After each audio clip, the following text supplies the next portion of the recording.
ассалому алайкум бинандагони азиз, нашри навбатии барномаи иттилоотии пайғом манзури шумост. асосгузори сулҳу ваҳдати миллии пешвои миллат президенти ҷумҳурии тоҷикистон муҳтарам эмомалӣ раҳмон бо роҳбарони мақомоти ҳифзи ҳуқуқ ва сохторҳои низомӣ машварати корӣ доир намуданд. дар машварат масоили вобаста ба таъмини амният ва оромию субот дар кишвар мавриди баррасӣ қарор гирифт. сарвари давлат муҳтарам эмомалӣ раҳмон вазъи кунунӣ дар ҷомеаро мавриди таҳлилу баррасӣ қарор дода ба роҳбарони мақомоти ҳифзи ҳуқуқ ва сохторҳои низомӣ доир ба ҳифзи амну субот, таъмини қонуният ва тартиботи ҳуқуқӣ, омодагии доимии қувваҳои мусаллаҳ ва дигар сохторҳои низомӣ, таҳкими интизому риояи ойнномаҳои ҳарбӣ ва омодасозии босифати кадрҳои ин соҳа дастуру супоришҳои мушаххас доданд. дар қароргоҳи ЮНЕСКО ба ифтихори 700-солагии ҳофизи Шерозӣ намоиши ҷашнӣ ифтитоҳ ёфт. дар ҳошияи конфронси байналмилалии илмӣ таҳти унвони 700 сол бо ҳофиз дар қароргоҳи ЮНЕСКО дар шаҳри Парижи Фаронса ба ифтихори 700-солагии ҳофизи Шерозӣ намоиши ҷашнӣ ифтитоҳ гардид. дар ифтитоҳи расмии намоиш вазири фарҳанги ҷумҳурии Тоҷикистон Матлубахон Сатториён ва муовини дабири кулли ЮНЕСКО Лидия Брито роҷеъ ба мақому манзалат ва саҳми мондагори хоҷа ҳофизи Шерозӣ дар рушди адабиёти оламшумули тоҷику форс сухан намуданд. дар намоиш аз фонди тиллои осорхонаи миллии Тоҷикистон ва маркази мероси хаттии Академияи миллии илмҳои Тоҷикистон нусхаҳои дастнавис ва китобҳои чопи сангии девони хоҷа ҳофизи Шерозӣ ки аҳамияти бузурги илмӣ ва таърихию фарҳангӣ доранд пешниҳоди тамошобинон гардонида шуданд. инчунин дар намоиш намунаҳои ҳунари хушнависӣ ва асарҳои санъати миниатюрнигорӣ ки аз ҷониби рассом миниатюрнигори тоҷик Олимҷон Комилзода дар асоси ғазалиёти ҳофизи Шерозӣ тасвир гардиданд ба маърази тамошо гузошта шуданд. дар баробари осори хаттӣ ҳамчунин дар намоиш намунаҳои гуногуни ҳунарҳои қадимаи миллӣ ба монанди сӯзаниҳо, атласу адрас, мисгарӣ, кандакории рӯи чӯб, кундал ва дигар мероси фарҳангӣ ки бо ҳунари баланд омода гардиданд ва муаррифи фарҳанги тоҷикон мебошанд ба намоиш гузошта шуданд. инчунин барномаи фарҳангии рӯзи шашмақоми тоҷик бо иштироки ҳунармандони ансамбли давлатии шашмақоми ба номи Фазлиддин Шаҳобов ва ансамбли рақсии Гулрез доир мегардад. дар барномаи фарҳангӣ бо иштироки сарояндагони тоҷик ва ҳамовозии оркестри ҳунарии Париж таронаҳо аз эҷодиёти ҳофизи Шерозӣ иҷро мегарданд. конфронси илми байналмилалӣ таҳти унвони 700 сол бо ҳофиз ба бузургдошти ҳофизи Шерозӣ баргузор мегардад. ҳадафи он омӯзиши амиқи осори беназири ҳофизи Шерозӣ ва эътирофи арзиши воқеии саҳми ин абармарди сухану адаб дар тамаддуни башарӣ мебошад. идомаи барнома. ҳайати ҷумҳурии Тоҷикистон таҳти роҳбарии сарвазири ҷумҳурии Тоҷикистон Қоҳир Расулзода дар форуми байналмилалии сармоягузории Тошканд иштирок дошт. идомаи ин мавзӯъ дар гузориши дигари барнома. ҳайати ҷумҳурии Тоҷикистон таҳти роҳбарии сарвазири кишвар Қоҳир Расулзода дар форуми байналмилалии сармоягузории Тошканд иштирок намуд. форуми байналмилалии сармоягузории Тошканд бо сухани ифтитоҳии президенти ҷумҳурии Ӯзбекистон Шавкат Мирзиёев оғоз гардида доир шудани ин тадбири муҳим барои таҳкими ҳамкорӣ дар самти соҳибкорию сармоягузорӣ муҳим арзёбӣ карда шуд. зимни муаррифии имконияти мусоиди сармоягузорӣ сарвазири ҷумҳурии Тоҷикистон таъкид намуд ки дар 8 соли охир афзоиши миёнаи солонаи маҷмӯи маҳсулоти дохилии Тоҷикистон 8.5%-ро ташкил дод. пешниҳоди имтиёзҳои андозию гумрукӣ, таъсиси 5 минтақаи озоди иқтисодӣ, дастгирии доимии намояндагони бахши хусусӣ, фазои мусоиди сармоягузорӣ, ворид шудани технологияи муосир ва афзоиши истеҳсоли маҳсулоти саноатӣ ба рушди соҳаҳои иқтисодию иҷтимоӣ мусоидат намуд. танҳо давоми 5 соли охир ба Тоҷикистон дар ҳаҷми $11.6 миллиард сармояи хориҷӣ ҷалб карда шуд. дар форум роҳбарони давлатҳо, сарвазирон, намояндагони ташкилотҳои молиявӣ ва соҳибкорону сармоягузорон иштирок намуданд. сарвазири ҷумҳурии Тоҷикистон шарикони рушд, намояндагони бахши хусусӣ ва соҳибкорону сармоягузоронро барои иштирок дар форуми байналмилалии сармоягузории Душанбе Инвест 2025 ки моҳи октябр баргузор мегардад, даъват намуд. дар ҳамин рӯз президенти ҷумҳурии Ӯзбекистон Шавкат Мирзиёев сарвазири ҷумҳурии Тоҷикистон Қоҳир Расулзодаро ба ҳузур пазируфт. таъкид гардид ки Тоҷикистон ва Ӯзбекистонро анъанаҳои неки чандинасраи ҳамсоягии нек ва эҳтироми ҳамдигарӣ муттаҳид мекунад.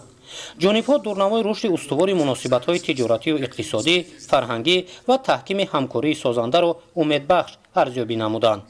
тавре аз таҳлилҳо бармеояд, давоми солҳои охир робитаҳо байни Тоҷикистону Ӯзбекистон дар ҳоли рушд аст ки аз самараи татбиқи сиёсати созандаи сарони ду давлати ба ҳам дӯсту бародар манша мегирад.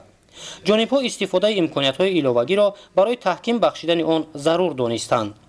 дар мулоқоти ҳайатҳои ҷумҳурии Тоҷикистон ва ҷумҳурии Ӯзбекистон ки таҳти раёсати сарвазирони ду давлат доир шуд, паҳлӯҳои гуногуни ҳамкории дуҷониба муҳокима гардид. сарвазири ҷумҳурии Ӯзбекистон Абдулло Орипов таҳкими робитаҳои дуҷонибаро ба сиёсати созандаи сарони давлатҳои Тоҷикистону Ӯзбекистон марбут донист. сарвазири ҷумҳурии Тоҷикистон Қоҳир Расулзода доир шудани форуми байналмилалии сармоягузории Тошкандро барои рушди робитаҳо дар самти соҳибкорию сармоягузорӣ муҳим арзёбӣ намуда, фарогирии бахшу соҳаҳои навро дар робитаҳои дуҷониба ба нафъи ҳарду давлат донист. дар доираи мулоқоти ҳайатҳо таваҷҷӯҳи асосӣ ба истифодаи манбаъҳои табиӣ ва таҳким бахшидани ҳамкориҳо дар соҳаи энергетика равона карда шуд.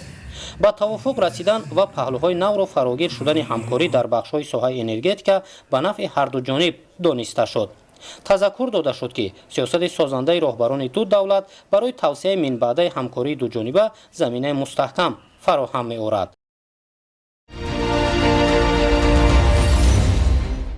тамошобинони гиромӣ, ҳоло бошад ба қарори раиси шаҳри Панҷакент таваҷҷӯҳ намоед. қарори раиси шаҳри Панҷакент дар бораи даъват намудани иҷлосияи дуюми Маҷлиси вакилони халқи шаҳри Панҷакент даъвати ҳафтум мутобиқи моддаҳои 12, 19 ва 20 қонуни конститутсионии ҷумҳурии Тоҷикистон дар бораи мақомоти маҳаллии ҳокимияти давлатӣ қарор мекунам. иҷлосияи дуюми Маҷлиси вакилони халқи шаҳри Панҷакент даъвати ҳафтум санаи 17 июни соли 2025 соати 9 дар бинои мақомоти иҷроияи маҳаллии ҳокимияти давлати шаҳри Панҷакент даъват карда шавад. ба рӯзномаи иҷлосияи дуюми Маҷлиси вакилони халқи шаҳри Панҷакент даъвати ҳафтум масъалаҳои зерин пешниҳод карда шавад.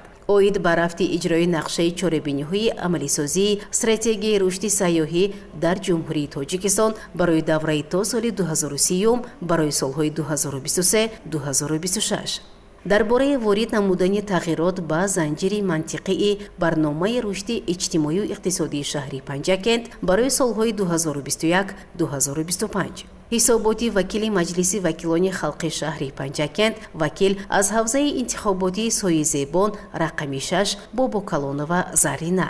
дар бораи ташкили комиссияи шаҳрии интихобот оид ба интихоботи вакил ба Маҷлиси вакилони халқи вилояти Суғд даъвати ҳафтум оид ба тасдиқи қарорҳои раиси шаҳр. назорати иҷрои қарори мазкур ба зиммаи роҳбари дастгоҳи раиси шаҳри Панҷакент Ҷамшед Сулаймонов вогузор карда шавад. раиси шаҳри Панҷакент Абдухолиқ Холиқзода.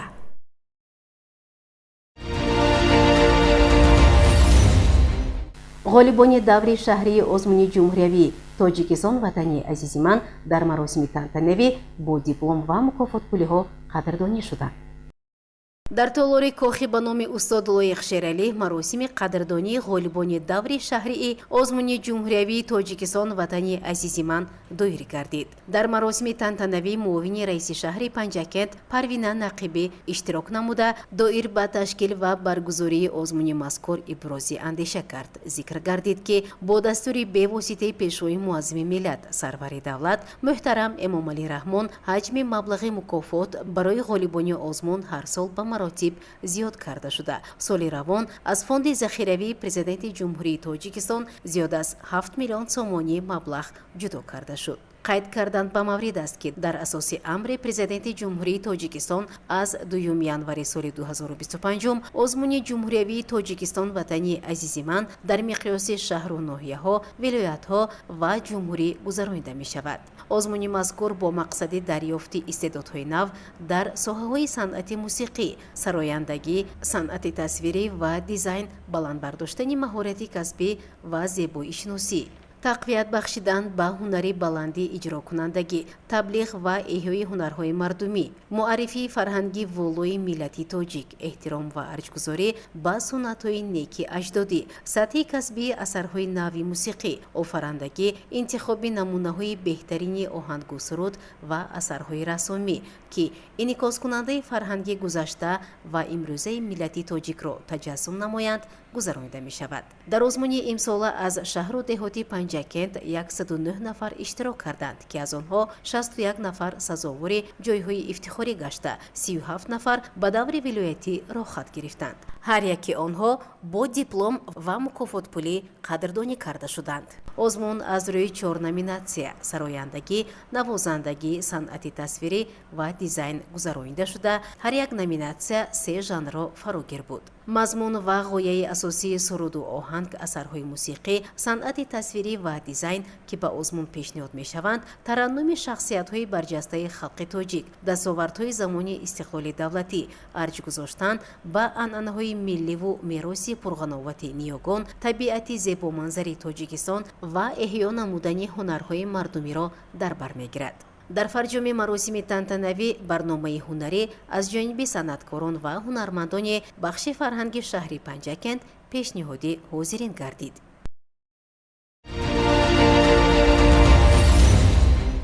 идомаи барномаи иттилоотии пайғом.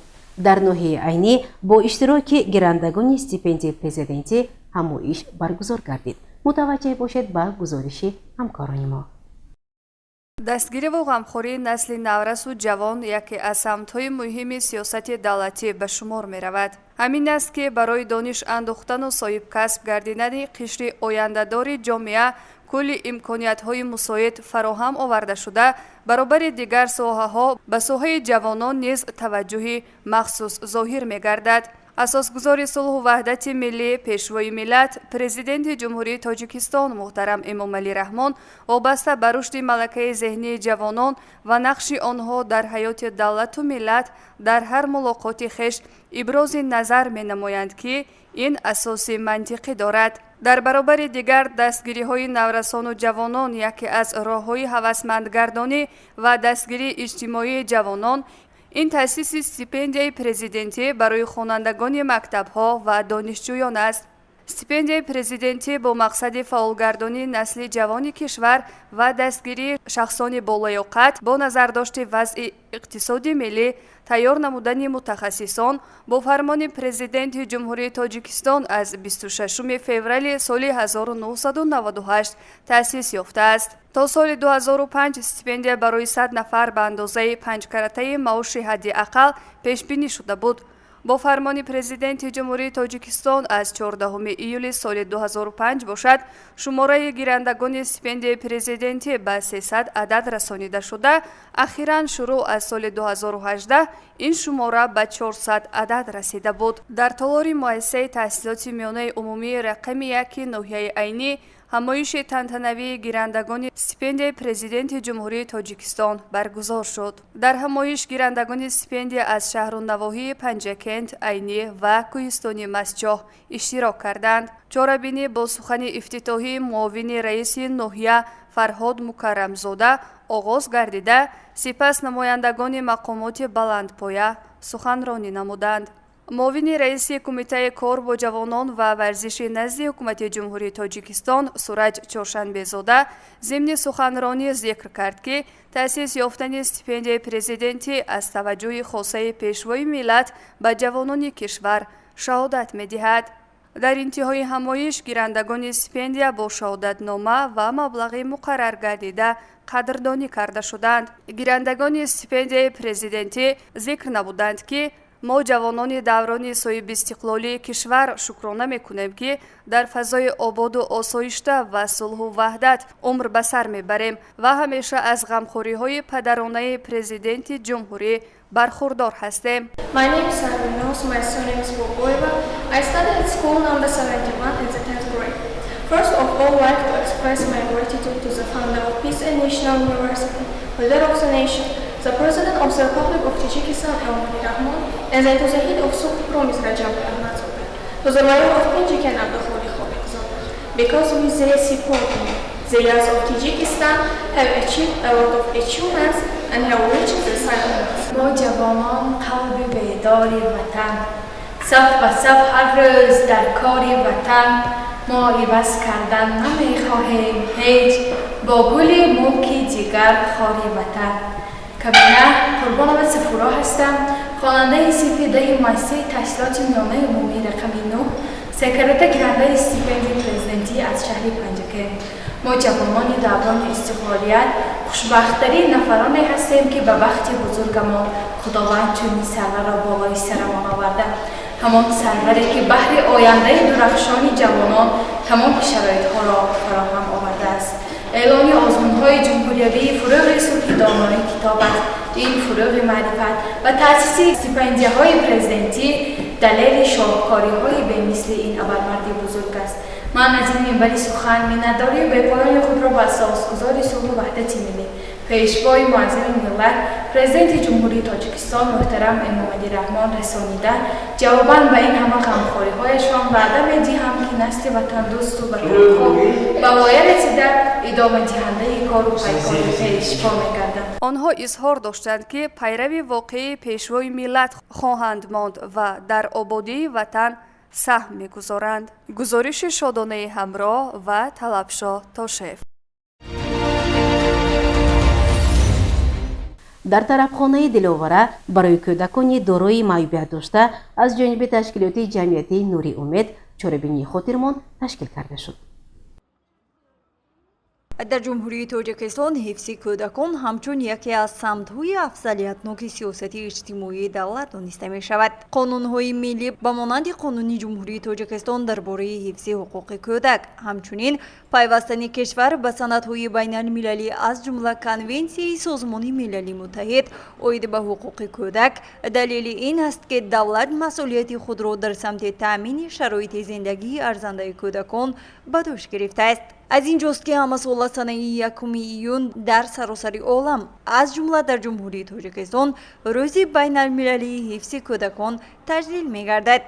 این روز یکی از جشن‌های بین المللی به شمار رفته از سال 1950 این جانب همچون رمز محافظت حقوق و منفعت‌های کودکان شناخته می‌شود. با این مناسبت در طربخانه دلاوره شهری پنجکند از جانب تشکیلات جمعیتی نوری امید چاره‌بینی بخشیده به روز بین المللی کودکان دایر گردید. مهمانان در آغاز چاره‌بینی از رسمکشی کودکان در روی زمین، نمایش فروشی هنرهای دستی، نمایش مستر کلاسی مهم می‌توانیم دیدن نموده به آن بهای بلند دادند. رسمکشی کودکانی دارای معیوبیت داشته اینچنین نمایش محصولات‌هایی که با دستان کودکانی دارای معیوبیت داشته آماده گشته بود با بهای بلند مهمانان سزاوار گردید. نماینده مقامات اجرایی و حاکمیت دولتی شهری پنجک کلانوف علیم خان ضمن سخنرانی خود با تشکیل کنندگان چنین یک چاره‌بینی از جانب رهبریت شهر اظهار سپاس نمود.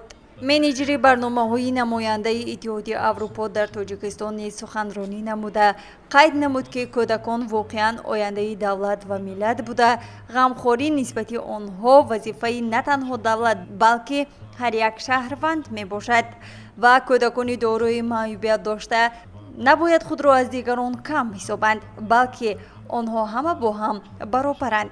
هر یک کودک می تواند در آینده یک معلم، طبیب، مهندس، عالم یا رهبر وطن دوست شود اگر ما امروز شرایط لازمه را برای رشد همه‌جانبه آنها فراهم آوریم. رهبری تشکیلات جمعیتی نوری امید سلامت ایازوف سخنرانی نموده چاره‌بینی آماده نموده پیشکش حاضرین گردانیده شد که باعث بالید خاطری ایشان گردید. واقعاً کودکان آینده ملتند. غمخوری با آنها سرمایه گذاری به فردای درخشانی وطن است. از این رو هر یک عضو جامعه باید حس مسئولیت شناسی داشته برای تأمین حیات شایسته کودکان سهم گذارد. گزارشی مرتبه رحمان و خیام جرایف.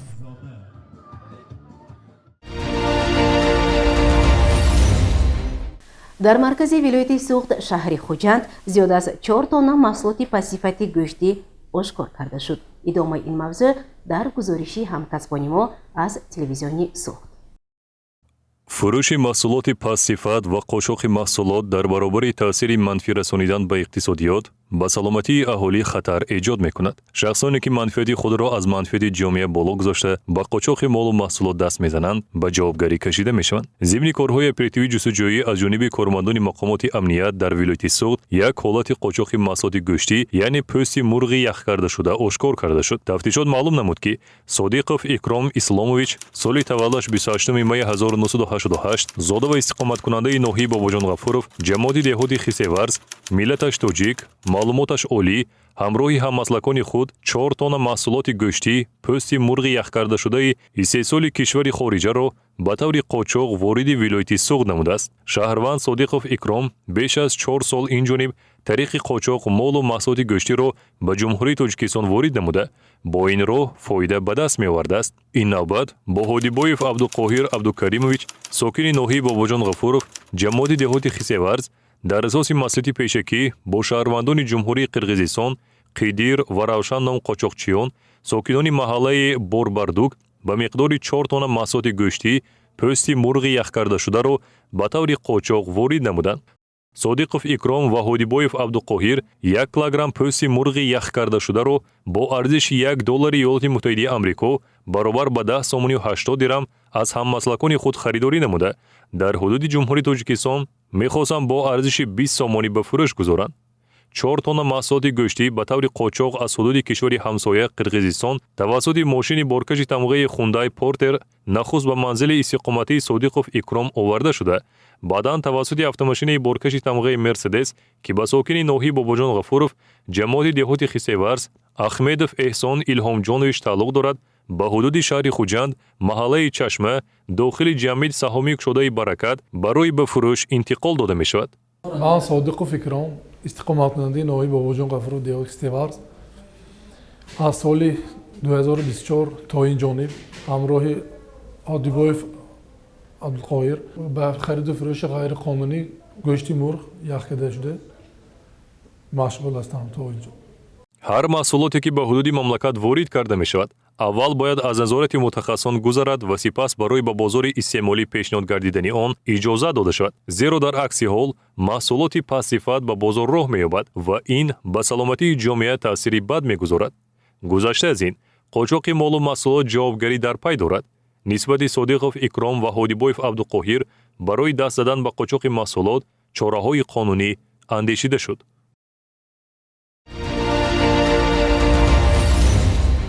بینندگان گرامی در همینجا برنامه تلویزیونی پیغام به پایان میرسد. برای هر یک شما سلامتی را خواهانیم. خیر شاد و پیروز باشید.